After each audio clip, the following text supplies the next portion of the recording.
U പ്രതിഭ എംഎൽഎയുടെ മകനെതിരായ കഞ്ചാവ് കേസിൽ എക്സൈസിനെതിരെ മന്ത്രി സജി ചെറിയാൻ. കുട്ടികൾ പുകവലിച്ചതിന് ജാമ്യമില്ലാ വകുപ്പ് ചുമത്തിയെന്ന് മന്ത്രി.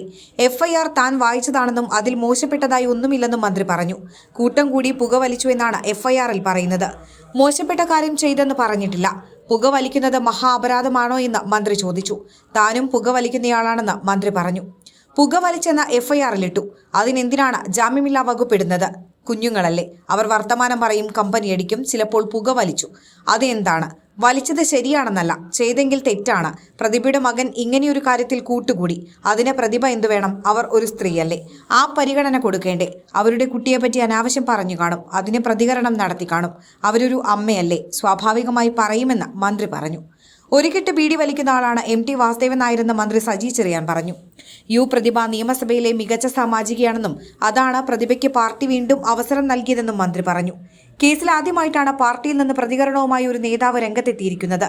അതിനിടെ MLA യു പ്രതിഭയുടെ മകൻ കനിവ് ഉൾപ്പെടെ ഉള്ള 9 അംഗ സംഘത്തെ എക്സൈസ് കഞ്ചാവുമായി പിടികൂടിയ Alappuzha excise deputy commissioner PK ജയരാജനെ സ്ഥലം മാറ്റി. സർവീസിൽ നിന്ന് വിരമിക്കാൻ 5 മാസം മാത്രമുള്ള കൊല്ലം സ്വദേശിയായ ഉദ്യോഗസ്ഥനെ മലപ്പുറത്തേക്കാണ് മാറ്റിയത്. ഡെപ്യൂട്ടി കമ്മീഷണറായ PK ജയരാജ ജില്ലയിലെ മദ്യമാഫിയക്കെതിരെയും കർശന നടപടി സ്വീകരിച്ചിരുന്നു. ഇതിനു പിന്നാലെയാണ് ഇപ്പോൾ ആലപ്പുഴ എക്സൈസ് ഡെപ്യൂട്ടി കമ്മീഷണറെ സ്ഥലം മാറ്റിക്കൊണ്ട് ഉത്തരവിറക്കിയത്. അതേസമയം സ്ഥലമാറ്റം നേരത്തെ തീരുമാനിച്ചിരുന്നതാണെന്നാണ് എക്സൈസ് വകുപ്പിന്റെ വിശദീകരണം. ആലപ്പുഴയിൽ ചുമതലയേറ്റ് 3 മാസമാകുന്നതിനിടയിലാണ് പെട്ടെന്നുള്ള സ്ഥലം മാറ്റം. നിരവധി ലഹരി കേസുകൾ പിടികൂടുകയും ബിനാമി കള്ളുഷാപ്പ് നടത്തിപ്പുകാർക്കെതിരെ നടപടിയെടുക്കുകയും ചെയ്ത ഉദ്യോഗസ്ഥൻ രാഷ്ട്രീയ നേതാക്കളുടെ കണ്ണിലെ കരടായിരുന്നു.